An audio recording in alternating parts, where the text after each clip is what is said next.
সত্যি উপরবেলা কি না পারে, কিছুদিন আগে ছেলেটা রাস্তা রাস্তায় ভিডিও বানাতো, আজ ভাগ্য তাকে কোথায় পৌঁছে দিয়েছে। ঠিক বলেছিস। কি হচ্ছে এখানে? রাস্তার মাঝে তো ভিড় কিসের? ম্যাডাম, এখনকার ইউটিউব জগতের সব থেকে ভাইরাল প্লেয়ার রিয়াজ সাহেব এসেছেন, সেই জন্য এত ভিড়। এই বিশু, আমাদের গাড়ি কোথায়? ড্রাইভার পাম্পে নিয়ে গেছে। আশেপাশে কোনো গাড়ি নেই। দাদা, ওইখানে একটা গাড়ি আছে।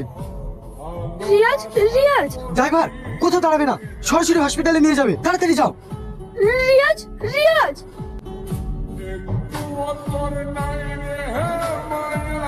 আমার সাথে চল, একটি কথা বল, ধরে আমি ফুচকা খাওয়াই। আপনাদের গ্রামে এসেছি, আপনারা যে যা পারবেন আমাদেরকে কিছু দিয়ে সাহায্য করুন। ম্যাডাম, কেন হাত পা নেই? কাজ করে খেতে পারো না? এসব ধান্দা সব বুঝি। খাটনির বই ভিক্ষার পরটাকে বেছে নিয়েছে, আর আপনারা তা জেনে শুনে এদেরকে ভিক্ষা দেন কেন? বিশু চল। মা, তুমি এটা ভুল ভাবছো, ও এটা